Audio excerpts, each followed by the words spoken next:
Heal Me by Embracing Cedric on AO3. Chapter 3. Izuku! Katsuki watched as his mother squealed and squeezed Izuku's cheeks, briefly pondering if he should step in before his boyfriend's face became disfigured. My baby has returned! True to Izuku's predictions, Katsuki had received word from his father earlier in the school day that they'd be having dinner with the Midoriyas that night. He'd easily obtained permission to leave campus, and he and Izuku went by the school gates at the end of the day to travel to Katsuki's home together. The moment they walked through the door, his mother had pounced on Izuku with a crushing hug and affectionate coos. Stop acting like he's your fucking long-lost son.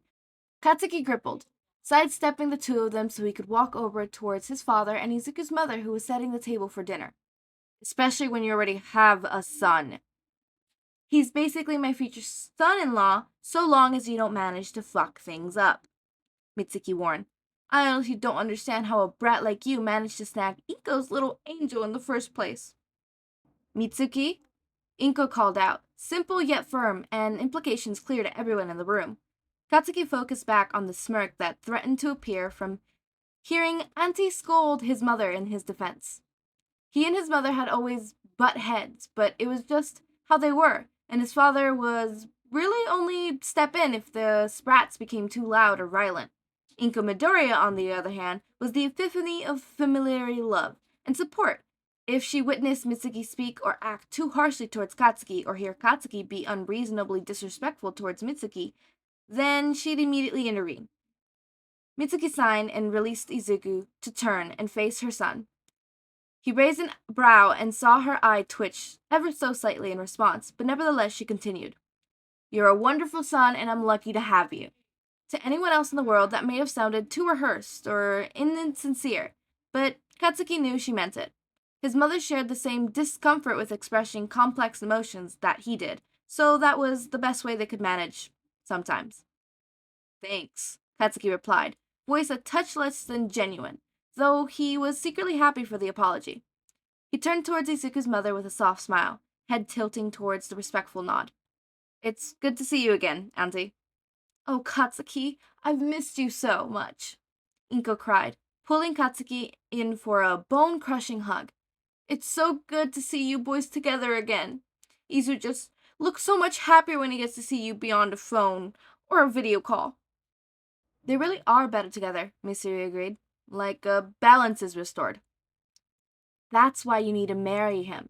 He mellows you out, Mitsuki relented, pinching Katsuki's cheek as she passed him on the way to the table.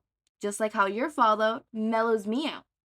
Please stop fucking talking about this, Katsuki begged, swatting her hand away. When he and Izuku had first started dating, parental approval hadn't been the hardest thing to acquire. Auntie Inko was fairly protective of Izuku, and she held no tolerance for Katsuki's occasional ill-mannered behaviors.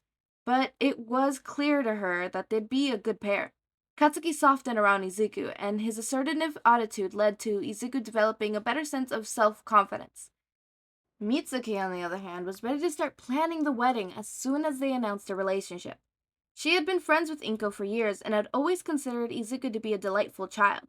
Katsuki could argue that Izuku had his own bratty side that many people never saw, but instead he chose to keep quiet and accepted his mother's easy earn of approval. Masaru was a simple man. As long as his son was happy and loved, he approved. How was your first day at UA, Izuku?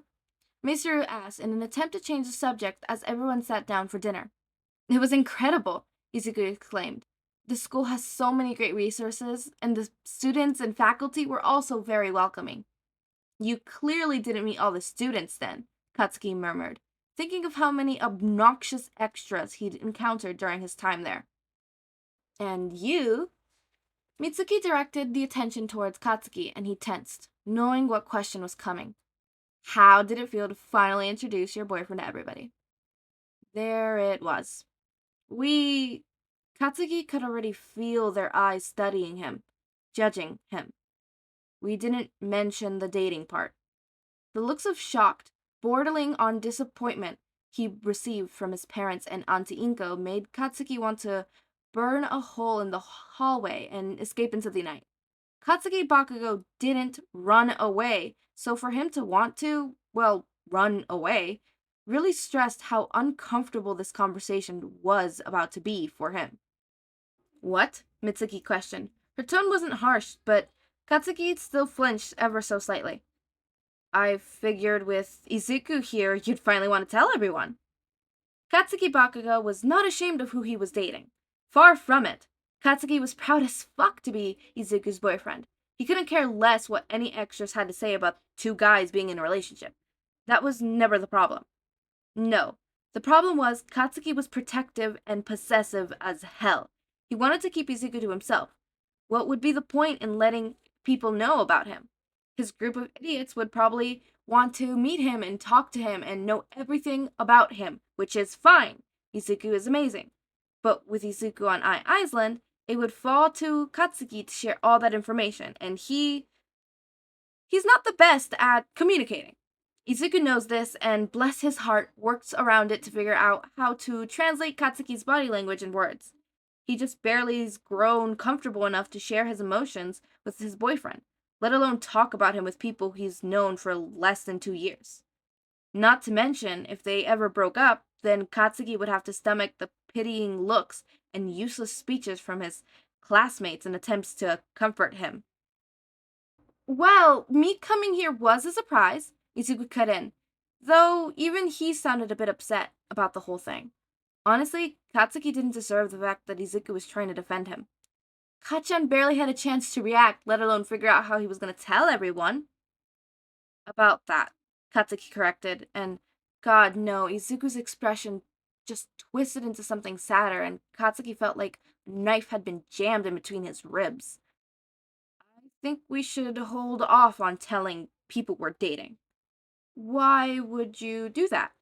Inko questioned with a soft voice so Katsuki wouldn't feel cornered. Katsumi grimaced and turned to look at Izuku, whose normally cheerful expression was tainted with discomfort and dread. Believe me, I was all in favor of it once I learned you'd be staying here for a while. He had made the promise to himself that if he and Izuku were ever to be reunited in the same place for a substantial length of time, he'd finally introduce him. The time had come, and circumstances were right, but... Izuku was patiently waiting for the explanation despite his obvious anxieties. He had always waited for explanations. He always gave Katsuki a chance to collect his thoughts or back away from saying something stupid. My classmates are idiots, Katsuki began. After you left, I started wondering if you were secretly violent because you seemed too nice to be friends with someone like me. That's terrible, Masaru murmured, his wife and Inko nodding in agreement. Like I said, they're idiots. They don't always think about what they say before they say it, Katsuki stressed to them. I'm used to their bullshit, and honestly, I usually deserve the comment, but you? He looked at Izuku again. They barely know you. Well, they'll get to know me eventually, Izuku tried to argue. My plans is to make friends here. Exactly. You want to make friends, and I want you to have that chance, Katsuki explained. They already associate you too much with me. If people learn you're dating the kid with a villain quirk, they'll start assuming even more than they already are. Katsuki, Masaru gently chid. His parents had always been concerned with society's labeling quirks as leaning towards good or evil and how it affected their son. Your quirk doesn't define.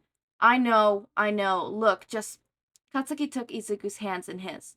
Humor me, at least for a little while. I want people to get to know you as an individual. He squeezed the hand, hoping his boyfriend would recognize his worries. Please? Okay, Izuku agreed, an understanding smile on his face as he squeezed Katsuki's hand in return. And that's the only reason you don't want to tell them? Yeah, Katsuki answered, confused as to why there were still hints of fear in Izuku's expression until it dawned on him. You fucking idiot, do you think I was about to break up with you? Listen, are you kidding me? You have to admit that's what it started to sound like. Okay, alright, the two of you calm down. Inko called for an order. You'll need to make sure Yagi knows you're keeping it a secret. Thanks for the reminder, Izuku acknowledged. I don't think anyone besides him knows yet. Well, except my teacher knows too, Katsuki informed him. Your teacher? Izuku repeated, his brows raising in disbelief. Why does Eraserhead know we're dating? Oh, that'll be my fault, Mitsuki answered. So she admits it, Katsuki said with a scowl, his mother scoffing in response. I apologized right after it happened, Katsuki, she reasoned. I was still a bit emotional over getting you back safely, and it just slipped out. Can someone please explain? Izuku trailed off, looking between Katsuki and his mother. Remember last year when I was captured during the summer training camp? Let me think. Do I remember when I went nearly catastrophic with grief because my boyfriend had been kidnapped by villains?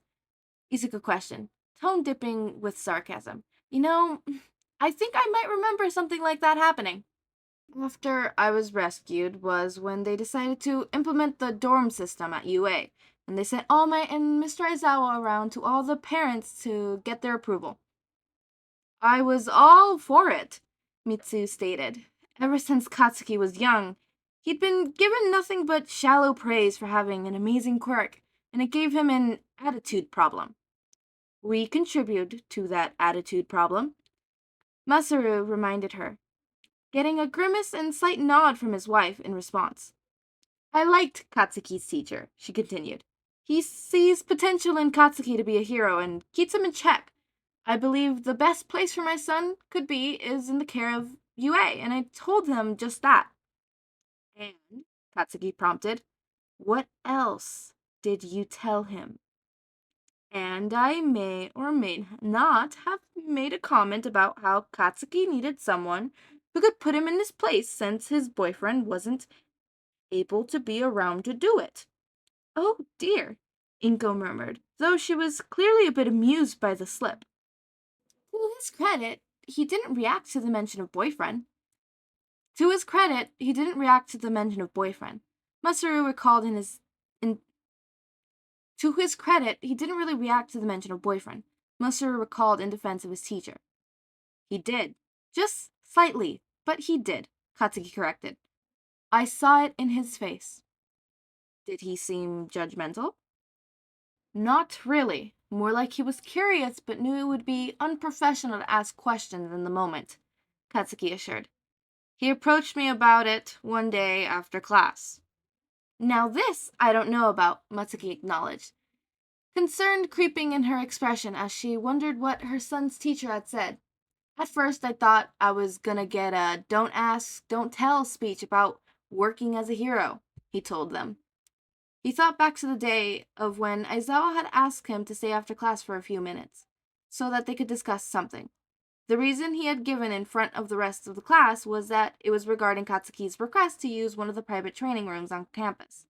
As soon as they were alone, Aizawa's expression had shifted to the same curiosity look that Katsuki had immediately known the conversation was about something else. What did he say then? He said that if anyone gave me shit for having a boyfriend, then I should let him know, Katsuki recalled, watching as relieved smiles settled onto everyone's faces. He said he knew what it was like to be in that sort of relationship in the hero industry. At that reveal, Izuku nearly choked on the piece of food he had been eating and turned to face Katsuki with wide eyes. Katsuki chuckled at the look of his boyfriend's face. It was the same straight-eyed, informed, hungry look of an analysis that appeared whenever he was learning something new about a hero. Who? Present Mike. Katsuki answered, knowing the information was safe to share with the people around him. They've been married for years, apparently. They don't keep it a secret, but they don't go around telling everybody either. No kidding, Izuku murmured. I need to update my notebooks. He also offered to be someone who would reach out to you if something were to happen to me, Katsuki added, nodding to himself, which was pretty cool of him.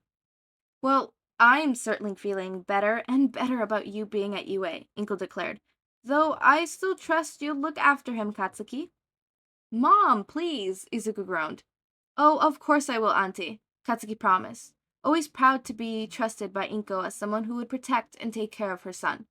He had been one hell of a brat when he was younger, like most kids, and engaged in his fair share of teasing even when it came to Izuku. However, he had always been strangely protective of the other boy in his own way. Even as the two of them grew older and Izuku enrolled in martial arts courses offered on Island, and his baby fat gradually turned to defined muscle, Katsuki still tended to treat him like a delicate, clumsy kid who would scrape his knees on the playground and cry about it. Old habits die hard, and Inko always saw Izuku as her little boy, so she was all in favor of Katsuki's protectiveness. Are you too sure you'll be able to keep the relationship a secret? Katsuki is very similar to his mother.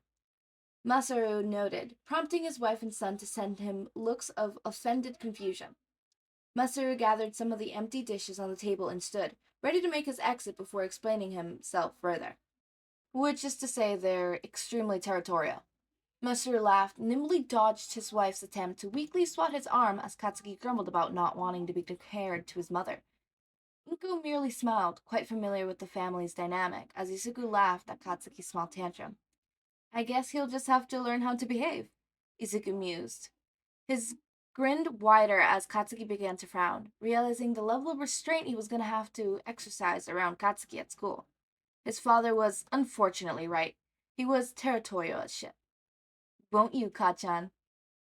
Fuck.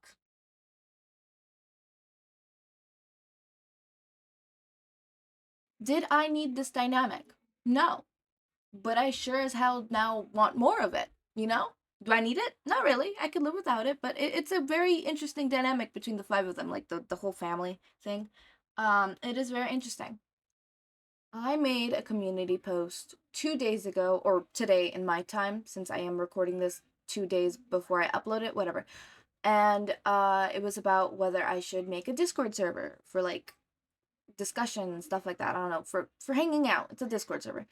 And it seems to be that a lot of people are voting yes. So I have the Discord server now, and the link is down in the description. I thought it would just be a cool idea to have a Discord server so that I could connect with you guys a little more. I really love seeing your comments, and I'll just like to see it more often, interact with you guys, connect more, I guess.